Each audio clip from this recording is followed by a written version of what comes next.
Naval fleet departs Hong Kong, leaving fond memories and a strong feeling of respect for the country's armed forces. Street side shop vacancy rates at more than 12% in the first quarter, marking a 4.5-year high. And the government's investment arm attracts $160 billion in foreign direct investment over the last 30 months.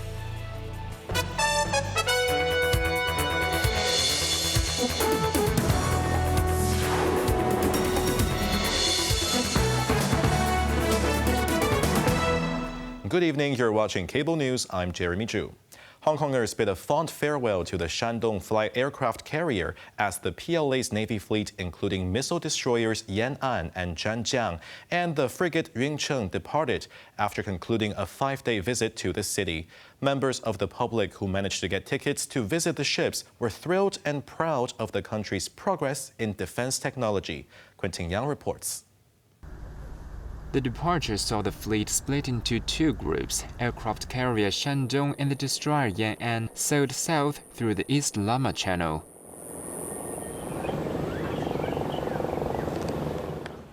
Boats from the fire department's Marine and Diving Division gave a ceremonial water salute to the 70,000-ton aircraft carrier near Stonecutters Island.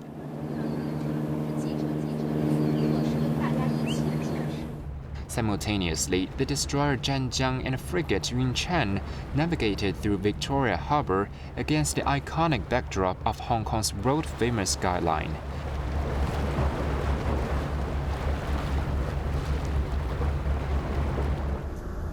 Receiving cheers from crowds at Kennedy Town before exiting through the Lei Yun Mun Channel. During their 5-day stay to commemorate the 28th anniversary of Hong Kong's return to China, over 10,000 people were able to visit the ships, with many more lining the shores for a distant view. The tours offered people the chance to explore designated areas of the ships and view fighter jets and helicopters. Commissioned in 2019, Shandong is China's first domestically built aircraft carrier. This man, surnamed Gan, who came all the way from Wuhan City in central Hubei province, said seeing all the main vessels together, it's like Hong Kong gathered the Navy's crown jewels. Hong Kong residents co-echoed widespread enthusiasm, saying he's already looking forward to the fleet's next visit to Hong Kong. 青山感受到在国家的不懈努力 Officiating the departure ceremony at the PLA's Hong Kong garrison on Stonecutters Island, Chief Secretary Eric Chen thanked Beijing for sending the vessels to the SAR. He highlighted the visit as a patriotic lesson, which let Hong Kongers witness the nation's military modernization firsthand, significantly boosting national confidence and pride. Chen wished the fleet a safe journey as they continue to shoulder the important task of defending the country. Quentin Yang, Cable News. Vacancy rates for shops at street level across major shopping districts in the SAR has risen to more than 12% in the first quarter, marking a 4.5-year high. Surveyors suggest shopping malls would be more likely to cut rents than private owners of such premises and urged local businesses to adapt to changing consumption habits. Taking to the airwaves, Lau Chun-kong, chairman of the Land Policy Panel at the Hong Kong Institute of Surveyors, said the high vacancy rate is linked to the strong Hong Kong dollar and lack of local consumption due to residents heading north. He said the food and beverage sector in particular faces sales challenges, weak ability to afford ingredients, hire staff, and pay rent. He explained that shopping malls prioritize maintaining full occupancy to sustain retail momentum, adjusting rents flexibly with market conditions. In contrast, landlords of street shops are rigid and make concessions only when the unit is vacant. Speaking on the same program, Ryan Ip, vice president of Our Hong Kong Foundation and a chartered surveyor, noted that Hong Kong is undergoing a retail shift. Traditional favorites like watch and jewelry stores and pharmacies are declining in popularity, with mainland tourists now favoring experimental services, such as nostalgic cafes, local snacks, and VR gaming. Street landlords, however, have been slow to respond to these market changes.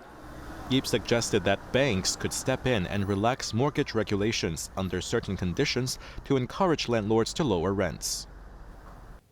Hong Kong endured a historic scorcher today, with many parts of the SAR experiencing temperatures of 35 degrees or above. The observatory recorded a maximum of 34.3 degrees, breaking the previous record for the highest temperature of minor heat since records began in 1884. The heat was far more severe in the New Territories and outlying islands. Shan Shui sweltered at a blistering 37.5 degrees Celsius, while the mercury hit 37 degrees in Yunlong. Sai Kung, Tai Po, and Peng Chau all exceeded 36 degrees Celsius. The observatory attributed the extreme conditions to a dominant southwest airstream affecting the coast of Guangdong, bringing largely clear skies to southern China. While minor heat signifies the arrival of summer but not its peak, the observatory noted that temperatures are higher than normal at this time of the year. The high humidity is adding a sting to the high temperatures. 15 students from schools under the English Schools Foundation led the tally of 29 Hong Kongers who scored the maximum 45 points in this year's International Baccalaureate examinations. At least 10 of these top achievers have chosen to stay in Hong Kong to study medicine. Among ESF's 15 IB toppers, 6 were from Sha Tin College. 27 ESF students narrowly missed the honors list, scoring 44 marks, while another 64 scored 43 points. The 936 ESF pupils who took the IB exams this year achieved an average score of 36.1, which was almost 6 points above the global average. Hello, my name is Baihan Zhu. I studied at Renaissance College Hong Kong, and I'm gonna study medicine in Hong Kong as well. Hi, my name is Ava Wong, and I studied in Renaissance College Hong Kong, and I'm also going to be studying medicine here in Hong Kong. Hi, so my name is Charmaine Lai. I'm from Renaissance College, and I also plan to study medicine in Hong Kong. Of the 12 toppers present at today's results announcement, 10 said they plan to study medicine in Hong Kong, while the others are considering degrees in electronics, engineering, or computer science overseas, including in the United States. I think mainly my decision-making process for choosing where to go for university relied on, first of all, I think what I wanted to do when I was older, and also the resources that I needed to ensure that I reached that step. So for me, I think in terms of computer science, I wanted to do computer science. And I think the best fit for that, education-wise and also location-wise, where I want to work, the United States just seemed like a good fit for that. Leaders attending the BRICS summit in Brazil have vowed to uphold multilateral dialogue against the backdrop of U.S. President Donald Trump's tariff war. The 10-nation bloc, which was originally founded by Brazil, Russia, India, China, and South Africa, has become a beacon of economic prosperity for the global South. Anna Chen reports. In his opening remarks, Brazil's President Luiz Inácio Lula da Silva said BRICS is like the non-aligned movement, a group of developing nations which resisted joining either Russia or the United States during the Cold War of the 80s, which polarized the global order. The leaders jointly condemned attacks on Gaza and Iran, calling for reforms of global institutions, elevating the bloc as a haven for multilateral diplomacy amid violent conflicts and trade wars. Premier Li Qiang has urged member nations to uphold independence and act collectively amid the threat of higher tariffs from the United States. In an indirect swipe at the U.S., the group's declaration raised serious concerns about the rise of tariffs, which it said were inconsistent with rules of the World Trade Organization. Trump warned that BRICS countries supporting anti-American policies would face an additional 10% tariff. There will be no exceptions to this policy, Trump added without elaborating. BRICS nations represent more than half the world's population and 40% of its economic output. Member nations have prioritized trade in local currencies, threatening the dominance of the U.S. dollar. Anna Chen, Cable News.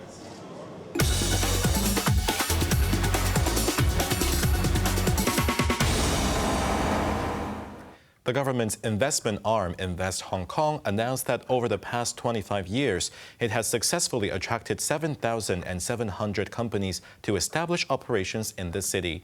The agency has also exceeded its 3-year target set by the government for 2023 to 2025. Speaking at a press conference, Alpha Lau, Director General of Investment Promotion, revealed that these companies, including overseas and mainland enterprises, span sectors such as fintech, innovation and technology, and professional services. 138 of these companies are listed on the Hong Kong Stock Exchange during this period. Their investments have totaled $440 billion, creating over 95,000 jobs in the last quarter of a century. For the 2023 to 2025 period, Lau said the agency has already surpassed its year-end target outlined in the policy address. Within the last 30 months, Invest Hong Kong has facilitated 1,301 investment projects, bringing in nearly $170 billion, exceeding the government's goals of 1,130 projects and $77 billion in capital. Over the past 2.5 years, these companies have generated close to 20,000 local jobs.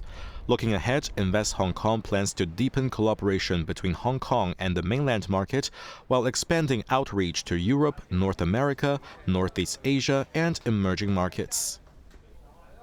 Insurance company FWD Group Holdings Limited made modest gains on its first day of trading on the Hong Kong Stock Exchange. Based in the SAR and founded in 2013 by billionaire Richard Lee, the company provides life and medical insurance, general insurance, and employee benefits across a footprint spanning Southeast Asia and Japan. Anna Chen has more details. 3, 2, 1. In his quest to go public for 4 years, which took the insurer to New York before returning back to his hometown, FWD finally made its Hong Kong debut today. Lee said the successful listing is an important milestone for customers, partners, and teams across Asia. Deputy Financial Secretary Michael Wong, Chief Executive of Hong Kong Exchanges and Clearing Bonnie Chan, and Chairman of the Securities and Futures Commission Kelvin Wong attended the listing ceremony. We are headquartered in Hong Kong. We founded here, and the momentum of the business, if you look at the last few years, has been growing very strongly across Asia. So I think the timing, the market sentiment is good, and our business growth has been excellent. So I think the timing for the IPOs is very good. Chairman of FWD, Frederick Ma, said the significant response to the initial public offering, which was oversubscribed 37 times, is a testament to the strong appeal and proven strategy of the business. The IPO raised $3.47 billion. FWD shares opened flat at its list price of $38 and ended the day up 1%, gaining 40 cents. Anna Chan, Cable News. Let's take a look at the stock market. The Hang Seng Index ended the day down 28 points. Top active stocks of the day. Meituan was down $1.80. Alibaba was up 30 cents. Tencent was up $5.20. And Kuaishou was up $1.10. Onto the weather now. Cloudy with a few showers tomorrow. Very hot during the day with a maximum temperature of around 33 degrees. Isolated thunderstorms later in the week.